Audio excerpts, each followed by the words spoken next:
Hey guys, welcome to the YouTube video. Today it's going to be an update video and a showing off video. Now I got a few updates on the items I brought back with me from dequeen and an update and showing off some new items I just got in today. And first things first, it's on the case butcher knife. I forgot to mention in the previous video. I do apologize. It came out relatively nice. I got all the rust off of it, but I couldn't get all the grind marks out of it, as you can see right here. The handle came out relatively nice. And it cleaned up really nice. And I made it to where you can see the logo a lot more clearer. So this one I decided I'm not going to keep. This one I'm going to put for sale as well. It's too beat up for my collection. And I decided I'm going to sell this one. Next is on the two case knives, these two ones. First is the Sog Buster. It cleaned up really well. Man, I love how that one turned out. Reshined the plastic, cleaned and repolished the blade. Turned it back into a functioning knife. And then on the Texarkana truck stop one, same thing. I fixed the edge, put a new edge on it, and cleaned the inside. And I actually just sold these two. My good friend Blake Cole, those who've been on my channel know him. He has bought some stuff from me in the past, and he bought these from me. So those have already been sold. Next is on the Charade Old Timer that I cleaned up, a 80T. It didn't come out in the condition I wanted, but I got it to a sellable condition. I mean, there was just so much pitting on this thing, as you can still see. But I brought it to a collectible condition. I cleaned the inside, oiled it up, cleaned all the blades, got all the rust off of them, and then turned it back into a working knife. Repolished the back end and reshined the plastic, or Durlin handles. So this one's going to be for sale as well. Overall, that was a good buy, and hopefully this will join somebody's collection. Next is on the 110 I got. Let me get my gloves on for this one. Those who may remember, I purchased this 110 that didn't have the original sheath at a pawn shop, and this one was in a lot better shape than the one I already had, so that one I've already have put for sale on my eBay account, and I'm putting the sheath that I originally bought this one with that one to sell since it's not an original one. And I already have an original leather case for this knife. And upon polishing the brass, making it look a lot nicer, it turns out this thing has been worked on a couple of times, but I'm still keeping it because it's in really great shape despite it being worked on. Get it out. First things first, I know it's kind of hard to pick up in the camera, but as you know, this side's a lot smaller than this side's because somebody took this to a belt sander, and I could see the belt sanding marks all over this thing. I didn't even hand sand this or nothing. I just polished it up, make it look a lot nicer. And you can see the marks from somebody using a belt sander on it. Especially right here where you can see a clear mark from a belt sander. But at least whoever did decided to stop doing it. I still polished it up, made it look a lot nicer. And now this gem is in my personal collection. And my other one will be put for sale. And I keep these in bags to avoid moisture getting into them. And to avoid growing that green stuff that grows on the sheets if you leave it in there for so long. And this is the sheath that I already had with the other one.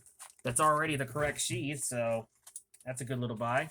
Overall, it was a great buy and a nice little cleanup. All it took was about, I think, like 10 to 15 minutes of compound. Put that back in its case and then pop it back in. There we go. So there's the update on that. Next is on the materials I brought back home with me. Those who may remember, I brought back home a couple of giant hand saws, and I made some pretty good blades out of them. This is the first one I made. A nice little chopper. And this thing actually has a pretty good edge on it. Let me get a piece of paper real quick, so I can show y'all how good of an edge this thing's got on it.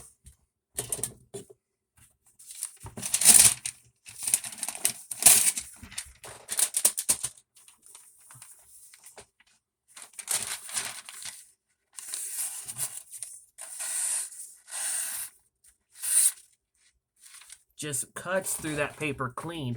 And that's what I love about old saws and stuff like that, is they're made out of really good material. The wood for this handle actually came, my sister got rid of her old baby bed that was her son's, and it's made out of real wood, and I decided to take all that wood and repurpose it all, and this is the wood that came from that baby bed. And darn, this thing came out nice. I cannot wait to put this up for sale. Beautiful. Again, out of an old handsaw blade and some recycled wood and some nails for pins.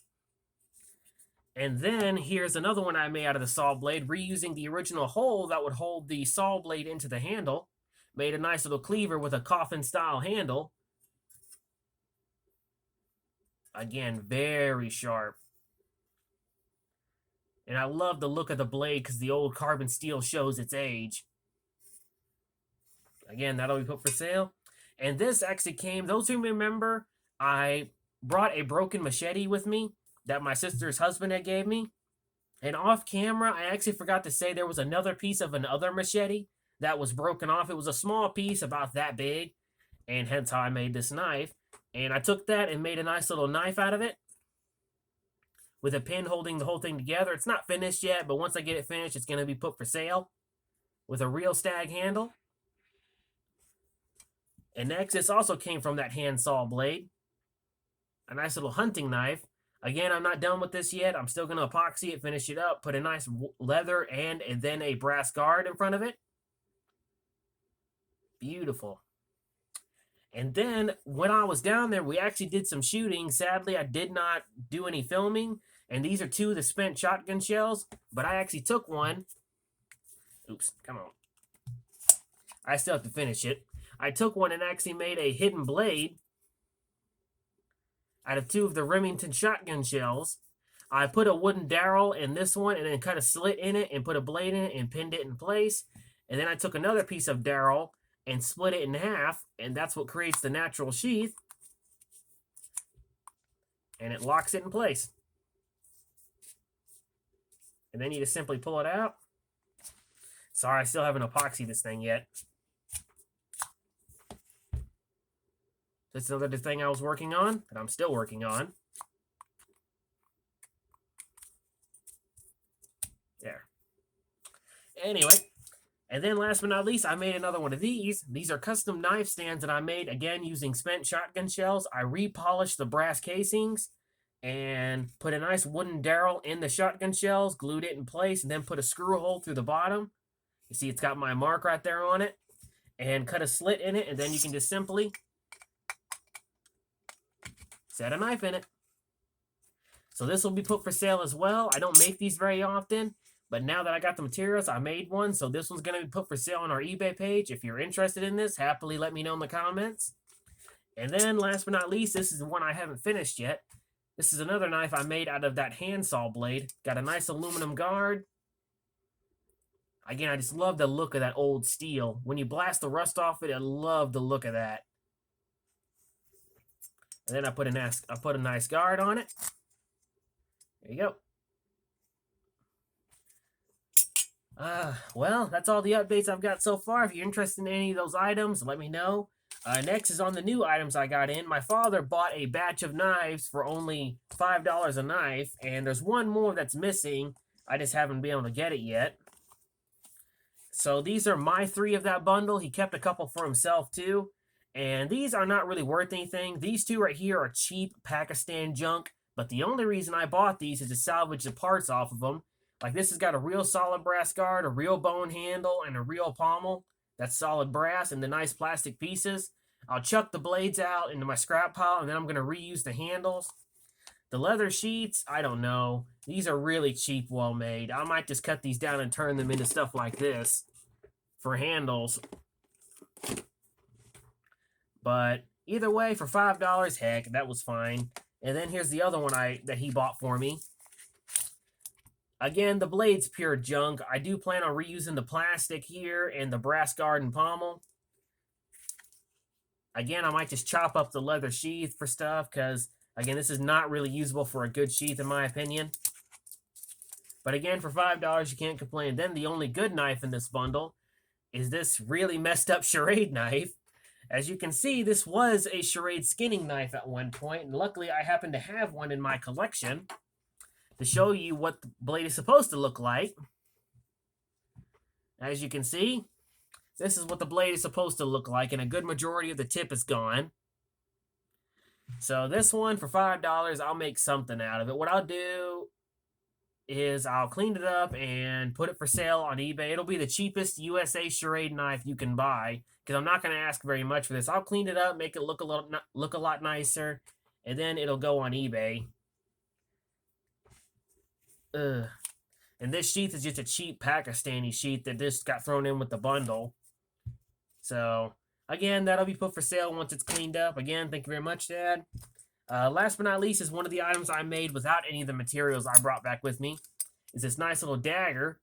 Came from an old letter opener that I had lying around, and the handle came from a silver-plated butter knife, and the guard and washer are aluminum.